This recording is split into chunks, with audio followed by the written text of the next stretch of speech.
Israel is one of the most racist countries in the world. While you'll never hear anyone in the mainstream media say this, this is actually one of the most important things you need to understand if you want to know what's happening right now.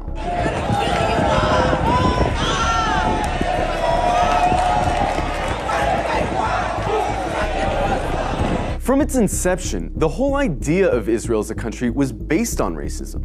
Israel was conceived as a Jewish state, and while there's nothing wrong in principle with Jews having a homeland, the problem is that they insisted that that homeland had to be in Palestine, which already belonged to someone, the Palestinians. The slogan of Israel's founders was "a land for a people without a land."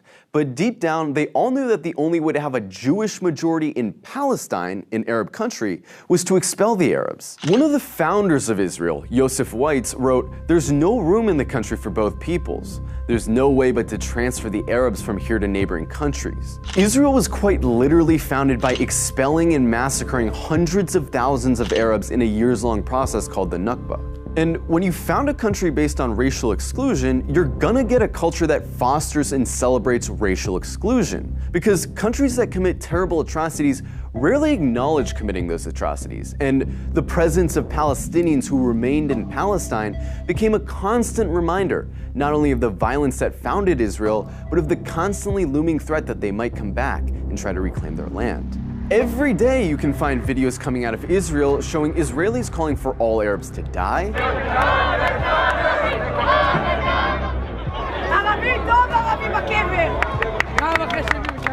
insulting the Prophet Muhammad,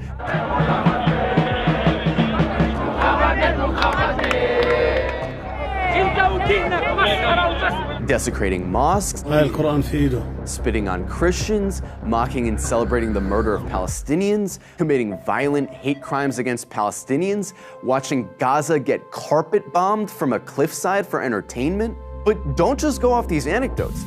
Let's look at some of the polls. One poll found that 2/3 of Israeli teens believe Arabs to be less intelligent, uncultured, and violent. It also found that 50% of Israelis wouldn't live in the same building as Arabs, wouldn't befriend Arabs, wouldn't let their children befriend Arabs, and wouldn't let Arabs into their homes. Another poll found that 60% of Israeli Jews want segregation from Arabs. Another poll found that half of Israeli Jews agree with the statement, "Most Jews are better than most non-Jews because they were born Jews." The poll also found that 88% of Israeli Jews would be disturbed if their son befriended an Arab girl, and 90% would be disturbed if their daughter befriended an Arab boy. This poll found that about half of Israeli high schoolers don't think Arabs should have the right to vote.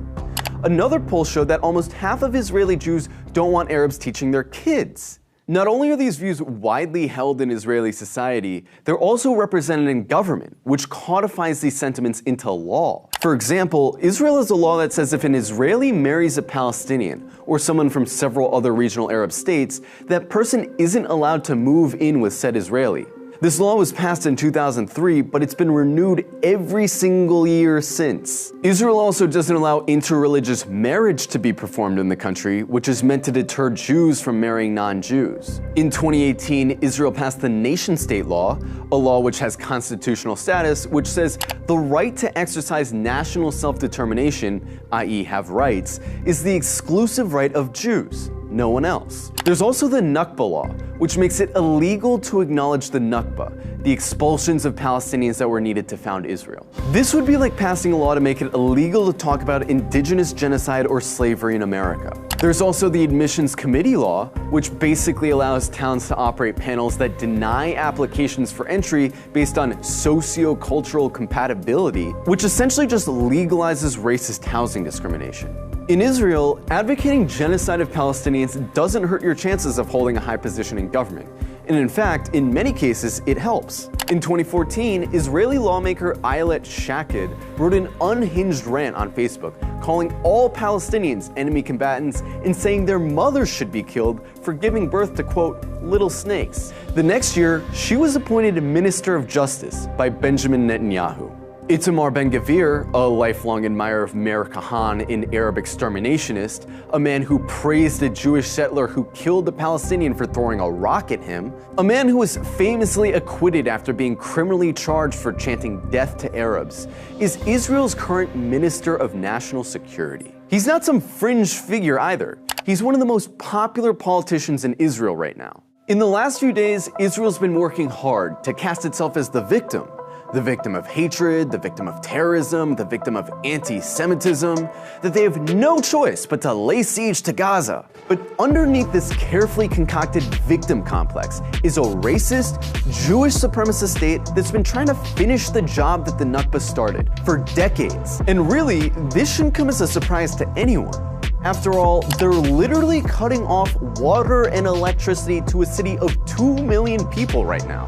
Their generals talk openly about flattening Gaza and killing the animals, meaning Palestinians. It's obvious their goal is genocide.